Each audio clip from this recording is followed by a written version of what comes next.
Rebonjour à tous, ici le Geek à lunettes. Salut. Toujours accompagné de Florent et on va parler maintenant des surprises de l'année et des films qui nous ont le plus surpris. Et il y en aura 10 et ne perdons pas plus de temps, générique numéro 10. Danger on the run, and things will get bad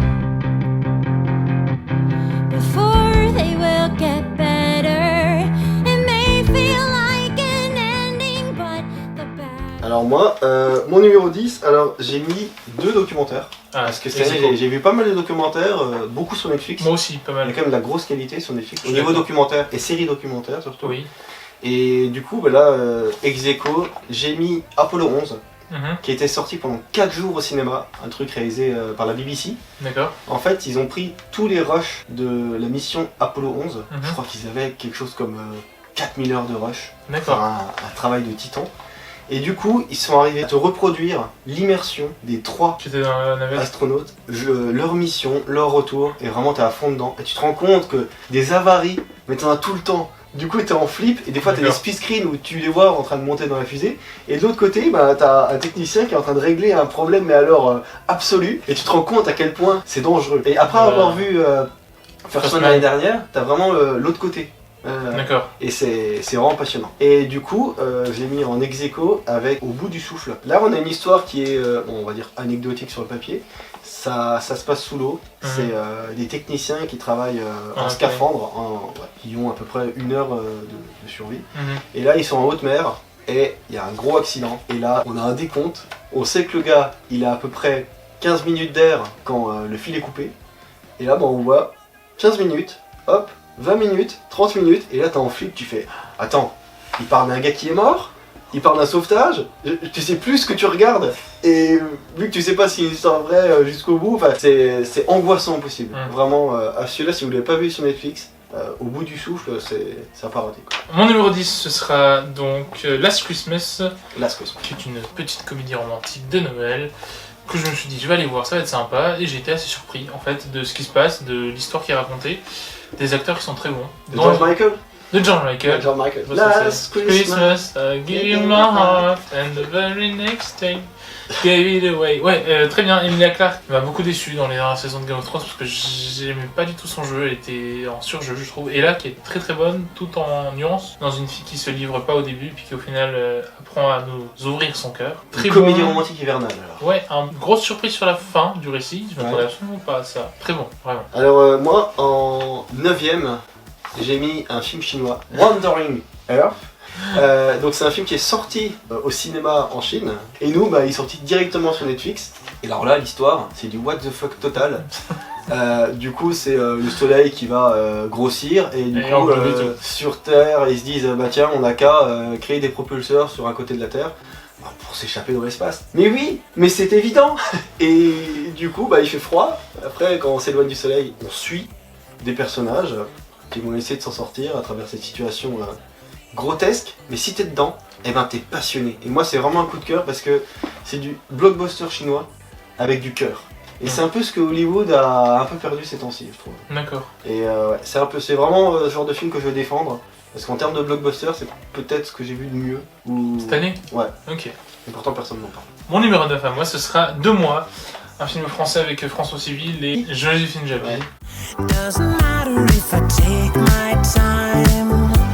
I'm coming. Le nouveau Clapiche, qui parle de dépression, de 2 personnes en dépression. Et ce que j'ai beaucoup aimé, c'est que ça montre que ça touche 2 classes différentes de la société, que ça peut toucher à la fois les gens très riches, Ouais. comme les gens très pauvres, puisque le personnage joué par Joséphine Japy, c'est une Laborantine. C'est une laborantine, Ouais, ouais, une meuf qui bosse dans le milieu médical, qui habite un appartement très luxueux au dernier étage d'un immeuble à Paris, Ça. alors que lui c'est un industriel, manutentionnaire, ouais. c'est ça, qui est pas au dernier étage, donc du coup, en général, le fait qu'elle soit au dernier étage et pas lui montre une différence de classe, et puis qui gagne pas beaucoup d'argent, très peu luxueux comme appart, très petit, comparé au sien. La différence aussi entre les 2 psys choisis, les 2 psychothérapeutes, l'un il y a juste une chaise, l'autre il y a des tapisseries partout, des nuages, des lits, tout ce qu'il faut. Une ambiance un peu cocooning et tout. C'est ça. Très plaisant. Mais ça montre aussi que les deux font un très bon boulot, C'est ça. l'un dans C'est l'autre. ça. C'est vraiment creuser pour savoir d'où vient ton mal-être C'est ça. et trouver le problème. C'est un très bon film sur la psychanalyse. Sur la psychanalyse, tout à fait. Ouais. Ouais, vraiment, moi, c'est ce que j'ai retenu du film, c'est Et très proche de la psychanalyse. je trouve ça très contemplatif. Les deux personnages en fait qui se cherchent, qui se voient tous les jours sans se voir. Et disons que ça sort un peu de la comédie romantique habituelle. Oui, mais Ouais, c'est pas réellement une comédie romantique. Ouais, c'est plus une comédie dramatique. Avec un peu d'espoir. Voilà, avec un peu d'espoir. Oui. C'est ça. Mais laissez-vous surprendre et lancez-vous dans 2 mois. Franchement, je m'attendais à pas grand chose du tout et très très. Très belle surprise. Ouais, c'est ça. Alors en numéro 8, j'ai mis L'heure de la sortie. Alors c'est un film qui parle d'une classe de surdoués et du prof joué par Laurent Lafitte, D'accord. qui est un prof remplaçant, et il dit bah tiens, il faut remplacer le prof qui vient de se suicider et Excellent. reprendre cette classe de surdoués. Et du coup, ce que j'ai bien aimé, c'est que t'as une vibe fantastique derrière tout ça, parce que du coup t'as ces jeunes surdoués qui voient une espèce de fin du monde arriver, et eux qui ont conscience de ça, et lui, l'interaction qu'il a avec ces jeunes, Ouais. c'est genre mais vous êtes une putain de bande d'arrogants, parce que t'as ces jeunes qui nous prennent de haut pendant tout le film, et il y a des moments où j'avais envie de me dire mais Laurent, colle-leur des claques, vas-y claque-les, t'as vu comme ils te répondent, et là j'étais à fond, j'ai oh putain je stresse. Et ça j'ai beaucoup aimé, c'est vraiment le côté je me mets à ta place, très surprenant comme film. Le réal, je crois que c'est son 2e ou 3e film, il avait fait un film qui s'appelle Irréprochable il y a quelques années, qui était déjà excellent. Et disons que c'est un cinéma français qu'on n'a pas du tout l'habitude de voir. Mon numéro 7, 8, je ne sais plus, 8. Ce sera Tolkien, le biopic sur J.R.R. Tolkien, l'écrivain pardon, du Hobbit et du Seigneur des Anneaux.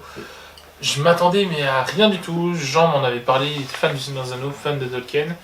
Qui m'a dit ouais, on représente, on dit que c'était pendant la guerre qu'il a eu ses idées pour faire le Seigneur des Anneaux. Pas du tout. Au final, Jean a mal compris le film, désolé gros. Mais en fait, tout ce qu'il avait déjà imaginé, il dessinait des choses déjà très petites. Et en fait, ça, dans les explosions qu'il a eu à la guerre, ça a pris vie en soi. Ouais, parce que là, c'est quoi, c'est un étudiant Bah, on voit sa vie en fait, on voit sa vie à la guerre et à travers des flashbacks. Ouais. Non, mais j'ai vu le film, je trouvais sympa sans. Moi, j'ai beaucoup aimé. Lily Collins, c'est très bonne dans le rôle de l'épouse. Nicolas Hoult dans Tolkien, je trouve qu'il a la tête du gars. Ouais, C'est très romancé parce qu'en soi la vie de Tolkien n'est pas palpitante, mais cette petite bande de copains qui forment déjà une communauté, une fraternité dès le début, qui lui donne peut-être cette idée de faire la communauté de l'anneau. J'ai trouvé ça très sympa. Franchement, j'ai trouvé aussi toutes les références littéraires. J'adore les films qui parlent de littérature parce que on parle de livres, on parle de phrases marquantes d'auteurs. De création. Beaucoup, c'est ça. Côté artistique des trucs. Non, très très bon biopic. C'est ce qui est intéressant dans un biopic. Enfin, pour moi, c'était les choses à faire. Ouais. Même si c'est un peu romancé, bien évidemment. Moi, en numéro 7, j'ai mis un film Netflix. J'ai mis In the Shadow of the Moon. Ah, celui-là, faut que je le voie. Alors, moi qui aime la science-fiction, moi qui aime le voyage temporel, là, on a quelque chose de très original. Parce que Netflix, au niveau voyage temporel, ils ont tenté 2-3 trucs. See you Ils today. sont pas trop, ouais, c'est genre... ah oui, d'accord, donc t'as vraiment pris le concept de base. Ouais, t'as pas creusé plus, quoi. Mais surtout, enfin, ça aurait pu parler. See you today aurait pu parler d'un truc bien avec la ségrégation. Et Ouais, message de fond, tout ça. Ouais, mais Bah, il y a un petit message de fond dans In the Shadow of the Moon, qui vient vraiment de façon très surprenante. Et là, du coup, surtout, on a un voyage temporel qui est traité de façon sérieuse et très bonne tout le long du film, avec plusieurs époques qui sont dépeintes, et un mystère. Et c'est ça ce que j'aime sur Netflix, c'est que des fois t'appuies sur un film, tu fais tiens, j'ai pas du tout entendu parler de celui-là, et t'es pris, parce que t'as pas vu de bande-annonce, voilà, c'est genre, waouh, mais jusqu'où ça va aller. Et ça va très loin, et c'est hyper plaisant pour ça. Vraiment une espèce de science-fiction aventure, très agréable, vraiment. Pour mon numéro 7, ce sera du coup Un jour de pluie à New York, le nouveau Woody Allen. Encore Timothée Chalamet. Mais oui, C'est mais pas quel homme. possible. Alors, les acteurs sont géniaux, il y a de tout, il y a Jude Law, il y a Elle Fanning, mais bien sûr, Elle Fanning qui est une révélation de l'année pour moi, clairement. Ça parle de poker, ça parle de drogue, ça parle d'alcool, ça parle de sexe, ça parle de pluie, ça parle d'amour. Ça parle de comédien. Ça parle de comédien. Ça parle de comédien. Un jour de pluie à New York, Woody Allen. J'ai pas besoin de vous en dire plus en fait. Alors en numéro 6, j'ai mis un film québécois. J'ai mis La chute de l'Empire américain, qu'on aurait dû voir ensemble. On aurait dû voir On ensemble. l'a pas vu ensemble. Parce que monsieur était pas très chaud. J'étais pas chaud parce que on me l'a présenté comme le 3e épisode d'une trilogie. mais qui finalement est plus une trilogie thématique. Type trilogie Cornetto. Trilogie Cornetto, tu peux voir les films indépendamment, ouais, t'as pas genre ah non, t'as pas compris la ref toi. Moi j'ai pas vu Hot Fuzz et puis pourtant le dernier pub avant la fin du monde est l'un de mes films préférés. Voilà. Donc, Et là du coup c'était apparemment une trilogie sur l'argent de Denis Arcand, donc le réalisateur. Et l'histoire, bah, elle est toute con, mais c'est tellement bien fait. C'est un livreur, personnellement je suis facteur, ça me touche, ça fait plaisir. Il vient avec son petit colis et il tombe sur un sac rempli de billets. Et là, l'aventure commence. Et c'est très bien fait, c'est savoureux. Et le film est marquant, le film est beau, le film est très surprenant et c'est vraiment un gros conseil. En numéro 6, moi je mets Mon Inconnu, qui est une nouvelle comédie romantique française, encore avec François Civil. Encore, hein.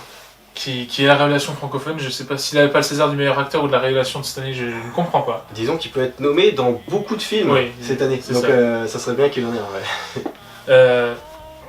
Très bonne comédie romantique sur base de science-fiction, un peu dans le même style que About Time. Ouais, il était temps. La science-fiction permet l'histoire en fait. C'est ça. Et je trouve ça génial en fait, un gars qui du jour au lendemain sa femme ne le reconnaît plus parce qu'il est dans une réalité alternative. Mais c'est pas le plus important quoi. Non, ce qui est important c'est la relation entre les deux personnages qui est incroyable et le constat de ses erreurs et de ce qu'on referait ou de ce qu'on ne referait pas si on avait une deuxième chance. Un peu comme 17 ans encore dans le message. Ouais, c'est reconquérir une femme avec qui on a vécu et qui nous connaît plus. Ouais, c'est ça, exactement ça. Et c'est très bien fait. Très beau, très surprenant, très touchant. On arrive au numéro 5 ? Numéro 5. Alors numéro 5, moi j'ai mis Le Mans 66. Parce que j'avais adoré le rush de Ron Howard, directement au genre de film où tu te dis quoi, le sport automobile? Mais je m'en fous. Et tu vois le film, tu fais mais c'est génial. Et là, Le Mans 66, bah, directement les acteurs, Matt Damon, Christian Bale, ouais, ça c'est tentant. John Berthold. Bon, film de course. Et le film, il parle de tellement plus que ça. Ah, c'est Ford qui essaie de se refaire une image. Après, des voitures qui se vendent un petit peu moins bien, et ils se disent, vous savez ce qu'on va faire? On va gagner Le Mans. Ouais, la victoire, c'est ça qui fait vendre les voitures. Et du coup, ils font appel à Carroll Shelby. Un ancien pilote qui a maintenant une concession automobile. Voilà. Ouais, c'est ça. Et du coup, ils font, vous avez gagné Le Mans, on vous veut dans notre équipe. Ok, je veux bien, mais je veux que ce soit lui qui pilote. Et lui, bah, c'est Carroll Shelby, c'est qui est Ken Miles. Ouais. Et leur relation entre les deux, incroyable. C'est magnifique, Trop bien. C'est James Mangold, c'est celui qui avait fait Logan il y a pas longtemps. Walk the Line. C'est un réel vraiment qui commence à monter. Et là, qui a monté depuis longtemps pour moi, mais oui. mais on a un film qui est hyper touchant.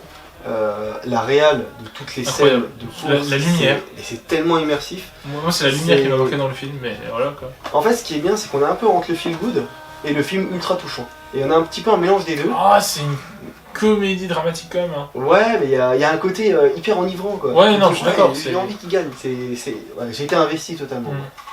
Je suis d'accord. Et bien, moi en numéro 5, j'ai placé L'Ordre des médecins. Réalisé par David Roux. On l'a vu ensemble, c'est vrai. On l'a vu ensemble, effectivement, dans le petit cinéma d'arrêt d'essai. Ouais. Donc, avec Jérémy Renier en acteur principal, ça parle de la fin de vie, de la mort, de la déontologie, de l'éthique. L'Ordre des médecins, le mot est très juste. C'est donc le personnage de Jérémy Renier, médecin qui bosse en gériatrie, en soins pâles, très détaché, qui dit à ses stagiaires, à ses internes de pas du tout s'attacher aux patients, et qui voit sa mère arriver avec un cancer, qui va mourir. Et du coup, il se pose plein de questions sur son éthique, sur s'il fait bien son boulot. Est-ce qu'il doit passer l'affaire avec quelqu'un d'autre? C'est ça. Est-ce qu'il doit encore plus s'impliquer? C'est très lent comme film, très intéressant. Ça me parle. Pas vraiment de mots pour le décrire, à part le fait que c'est très touchant, très émouvant. Ouais, ça t'a touché quoi. Et voilà, je vous le conseille. Il est sur Canal en ce moment, donc n'hésitez vraiment pas. Voilà, en plus c'est pas long, ça dure 1h40. Donc... Alors moi, mon numéro 4, j'ai mis Les Éblouis. Alors c'est un film français. Dans le film, on a une jeune fille, une jeune adolescente, qui voit ses parents tomber dans une secte. Ah, j'en ai entendu parler. Et du coup, dans le film, il doit avoir, je sais pas, 13-14 ans. Elle se dit, ah bon, bah d'accord, ok, je comprends pas trop ce qui se passe. Évidemment, c'est pas vendu comme une secte. Oui. Mais elle se rend compte qu'il y a des trucs un peu bizarres, genre le prêtre gourou qui lui fait tu fais quoi? Tu fais du cirque? Faudrait arrêter ça, c'est pas bien. Et elle est en train de se dire, attends, je suis pas d'accord. Donc on a une rébellion d'une adolescente contre sa famille, contre un peu l'ordre établi. Le système. Et contre le système, ouais, mais c'est super bien fait parce que ça traite vachement bien des sectes et surtout ça traite vachement bien de l'adolescence. C'est fait extrêmement bien. On est attaché à cette actrice tout le long, dans ses revendications, dans ses coups de colère. Et au niveau de la secte, il y a des trucs horribles qui se passent et il y a un investissement total. En numéro 4, j'ai mis personnellement Ad Astra, Ouais, qui est un film qu'on a vu ensemble avec Yann, qu'on salue. très bon film, très bon film. Ouais, excellent film, très surprenant. Moi, je rêve qu'un jour on puisse faire le voyage de la Lune à Mars en 16 jours. Ouais. Ce serait génial. Cette scène avec les pirates de l'espace, ça m'a un peu fait penser à La Planète au Trésor. Ouais, c'est vrai qu'il y a un peu ça. Ouais. Non, Brad Pitt est très dans la retenue. Donc très émotionnel. Ouais. Tommy Lee Jones a un petit rôle qui est très intéressant, la quête du père, La tuer quête le du père. père. Très beau, très intéressant dans le message, Une aventure aussi spatiale et immense qu'intime. qu'intime. On est C'est d'accord, ça qui exactement. C'est exactement ça. l'intime au milieu de l'immensité de l'espace. C'est ouais. Et c'est très très bien géré. Non, James Gray, encore un super film quoi. Et visuellement, c'est du caviar. Ai-je besoin C'est d'en du parler caviar. Ai-je besoin d'en parler Non, c'est voilà. Bravo. Bravo. On arrive sur le podium des Ouais, surprises. le podium, ouais. Alors, j'ai mis un petit ex-aequo. T'en avais pas déjà mis un? Non, pas pour ça. Au Ah, si, début peut-être. Ça fait 2 ex-aequo, Oui, hein. ouais. C'est pas la règle. Hein. Excuse-moi. Mais là, ça valait vraiment le coup. Et du coup, j'ai mis en ex-aequo Compañeros, un film uruguayen qui parle Tu m'en as parlé, ouais. de 3 prisonniers politiques Mhm. au début des années 70. Et en fait, le régime, il se dit, on va pas les buter, on va les laisser en tôle. Mais du coup, ces Compañeros, ils vont essayer de communiquer entre eux à travers leurs cellules. Donc, par exemple, ils vont essayer de faire du morse. Mhm. Donc, tu vas avoir un gars qui va commencer à taper sur le mur. Et puis après, tu vas avoir une ellipse de 3 mois où tu vas avoir la main complètement ensemble. Genre, t'as compris ce qui s'est passé. Mhm. Et vraiment, t'as l'histoire du pays, tu vas l'apprendre à travers 2-3 journaux, et eux qui vont être travaillés de prison en prison, qui vont être de plus en plus resserrés, ces prisons, D'accord. ils vont être trimballés, et c'est vraiment un film qui joue sur l'injustice, et t'es pris avec eux, t'as une émotion totale, et du coup t'es impliqué, et... Ah mais j'étais à fond, tout le long, quoi. Et du coup j'ai mis en ex-aequo avec Arctic, là aussi on a un film avec une implication émotionnelle à fond, du coup on a ce pilote qui se retrouve... Dans la neige. dans la neige, avec son avion cassé, on comprend tout par le visuel, Ouais. ça j'adore, il n'y a quasi aucun dialogue dans ce film, et c'est vraiment le gars perdu, je vais essayer de sortir de là, et c'est touchant, Il y a des scènes très surprenantes, et ouais. En numéro 3, moi j'ai mis Marriage Story sur Netflix avec Adam Driver, Scarlett Johansson, réalisé par Noah Baumbach. Mais quelle claque, je m'attendais à rien du tout. Je me lève un vendredi matin après les partiels, donc avant de regarder The Witcher, oh, un nouveau film, oh, il y a Adam Quel est le Driver. film Netflix du vendredi? Et bah lançons-le, et franchement, grosse claque, très intéressant, c'est une histoire d'amour pour moi alors que ça parle de divorce. Donc pour moi c'est une histoire d'amour. Enfin, j'ai envie de vous laisser surprendre, allez le voir. Je sais qu'il y en a qui vont le placer plus haut dans leur top, mais si vous ne l'avez pas vu... Peut-être que j'en parlerai plus tard. Ouais, bah t'en diras pas trop. Mais franchement, allez voir Marriage Story. C'est... Voilà, il y a 2 grandes scènes dans le film. Allez voir Marriage Story. Bon, on arrive au numéro 2, Rocketman. Rocketman. Alors forcément on va dire ouais mais bon c'est normal, il est bien mieux que Bohemian Rhapsody. Ouais, oui, d'accord, évidemment qu'il est bien mieux que Bohemian Rhapsody, mais c'est plus que ça, c'est une super comédie musicale. Oui, c'est une Je veux super dire, comédie musicale. Ouais. Elton John, moi j'ai toujours bien aimé, mais là dans le film à la fin, t'as envie de tout écouter quoi. C'est ça, t'as envie, à fond, quoi. t'as envie de te racheter le Il y a- vinyle, de tout refaire. Ouais, il y a des effets de mise en scène mais qui sont marquants parce qu'ils sont bien utilisés. Quand il est sur scène, qui finit sa chanson Rocketman et qui s'envole pour se retrouver dans cet avion, là on a une transition qui est superbe et Ouais. ça laisse du rythme et tout. Même le film quand il commence, Oui. le côté je me rachète, regardez, je vous présente ma vie dans tous ses défauts, c'est hyper impliquant. Et la relation qu'il a avec son parolier, c'est subtil, c'est bien foutu, c'est C'est punchy. une relation d'amitié, ouais. Ouais, Non, vraiment, c'était très bien. Gros coup de cœur, gros coup de cœur. En numéro 2, j'ai mis J'accuse de Roman Polanski. Attention, Oui. je vois les pouces rouges. Non mais moi, pouces rouges. je crée des polémiques sur chaque catégorie. C'est très bien. C'est un très bon film, avec de très bons acteurs, de très bons décors, j'ai adoré les décors. Ouais. Et on découvre enfin ce qui s'est vraiment passé pour la réhabilitation de Dreyfus. C'est ça. Une histoire que je ne connaissais absolument pas. Je connaissais l'affaire Dreyfus, ce qui s'était passé, que c'était une injustice, etc. Mais je ne connaissais pas les tenants et aboutissants de comment ça s'était fait. C'est un Après- peu Dreyfus la contre-enquête. C'est ça. C'est- Et enfin voilà, voyez-le. Je sais que ça a fait beaucoup parler, Roman Polanski, etc. Sûrement son dernier film. Je condamne évidemment ce qu'il a fait, mais il y a toute une équipe qui a bossé sur ce film, les acteurs, les éclairagistes, les costumiers, les maquilleuses, les cadreurs, les assistants réalisateurs, les deuxièmes équipes, les perchistes, les monteurs. Et donc il y a beaucoup tout de ça, monde qui ont travaillé à faire un très bon film français. On peut pas boycotter un film comme ça, qui est déjà bon, avec toute une équipe qui a bossé dessus, à cause d'un seul homme. Moi je pense qu'il va être nommé plein de fois au César et il va mériter énormément de César. Je sais pas s'il va être nommé.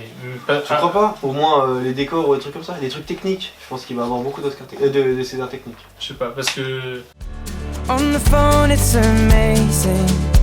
From the straight to the crazy. J'accuse est un très bon film. En tant qu'œuvre, c'est vraiment très bien. Ouais, vraiment. Les gens du jardin, impérial comme à chaque fois, j'ai envie de vous dire. Et mon numéro 1, la suite casse-gueule au possible. Ouais. J'ai mis Stephen King's Doctor Sleep. Alors là, faire une suite à Shining, c'était casse-gueule. Ouais. Faire une adaptation du bouquin de Stephen King qui a sorti il y a quelques années. C'était casse-gueule. C'était casse-gueule, vu la fin du film, et que du coup, là, il fallait faire une suite qui soit à la fois cohérente avec le film et cohérente avec ce que Doctor Sleep, le bouquin, est. Donc, et du coup, Et prendre Ewan McGregor dans un rôle à contre-emploi, voilà. c'était casse-gueule. Wow. Et là, grosse surprise, là, franchement, c'est ça, c'est le mot surprise. Parce qu'on a un film d'aventure avec des éléments d'horreur. C'est pas un film qui va faire je te fais peur. On est avec lui et on a peur de ce qu'il va vivre, des émotions qu'il va vivre. Il y a un petit côté super-héros dans l'idée de voir du coup Ewan McGregor qui entend des voix de fantômes, par des fantômes un peu du premier film, un peu du second. Il y a un peu une quête du père, c'est très bien géré. Il y a un côté, comme j'ai dit, aventure, on est impliqué. Le film qui dure 2h30, mais t'as l'impression qu'il passe en un clin d'œil. D'accord. C'est vraiment savoureux. Je m'attendais vraiment à rien, et là c'est énorme surprise. Mon numéro 1 à moi, ce sera du coup Extremely Wicked, Shockingly Evil and Vile. Et tu l'as dit du premier coup? Oui. Sur Netflix, qui parle du coup, qui est un biopic sur Ted Bundy. Mais surtout, plus sur sa femme, j'ai l'impression. En tout cas, pour ma part, Zac Efron et Lily Collins. Lily Collins qui a une année incroyable. Mais j'adore cette actrice. Clapman a son Emma Stone, moi j'ai ma Lily Collins. Voilà, chacun son truc. Je vais m'acheter une pancarte comme lui. Là, t-shirt floqué, I love Lily Collins. Non, mais au-delà de ça, Zac Efron dans un rôle totalement à contre-emploi, tueur en série, alors que le mec est le gendre idéal normalement. C'est ça. Mais qui joue beaucoup sur Ted Bundy, parce que Ted Bundy était un homme très beau, très manipulateur et qui faisait craquer tout le monde. Et vu qu'on a point de vue sa femme, à tout moment dans le film, on se dit est-ce que c'est vrai, est-ce que c'est pas vrai? Il a l'air innocent et tout. Ça. Mais quand tu connais l'histoire, comme moi, tu sais qui est Ted Bundy. Moi je connaissais pas l'histoire. Moi je me suis dit Ted Bundy, le nom me dit quelque chose. Peut-être que c'est une erreur judiciaire et du coup dans le film, c'est ça. Et quand j'ai vu le film, je me suis dit c'est une erreur judiciaire. C'est sûr. Ce qu'il faut dire, c'est qu'on ne voit jamais Ted Bundy tué. Ouais. Jusqu'à la toute fin du film. On ne sait pas. Le film a un peu fait polémique d'ailleurs. Oui, à cause de ça. Voilà. Mais je trouve que ça, c'est un très bon parti pris. C'est ça. Zac Efron et Lily Collins sont impériales. Enfin, moi j'ai ressenti toute leur émotion. C'est incroyable. Zac Efron prouve encore une fois que c'est un acteur très sous-coté, comme The Rock à Hollywood. Je trouve les deux sont vraiment sous-cotés. Franchement, très bon, très beau. Chaque scène, chaque flashback, la lumière. Je sais, je parle beaucoup de lumière, mais il y a des films avec des lumières. Ils sont ouais, puis Jim Parsons, Sheldon, dans un rôle de procureur, j'ai trouvé ça génial. Non, franchement, puis John Malkovich en juge, ça c'était pas mal aussi. Non, il y a des très bons acteurs, c'est très bien réalisé, c'est très intéressant et on se prend d'affection pour leur couple plus que pour le gars parce qu'on sait ce qu'il a fait. Ou pas. Allez voir Extremely Wicked, Shockingly Evil and Vile, c'est encore sur Netflix bien évidemment. Et ça vous prouvera que Zac Efron, pour ceux qui doutent encore, est un très bon acteur. Bon, voilà pour les surprises. Oui, là on va passer au top, au meilleur film de 2019. Ouais. Donc pour ceux qui nous quittent ici, c'était le Geek à Lunettes. N'hésitez pas à lâcher un pouce, à partager, à commenter. On se voit pour une prochaine. Pour les autres, rendez-vous tout de suite dans les tops 2019. Yeah, Percy, that's a good one. But no one ever will take my side. All I ever do is take the fall. I swear that I'm a good kid. Guess I'm good for nothing at all. The school's in 6 years. Everybody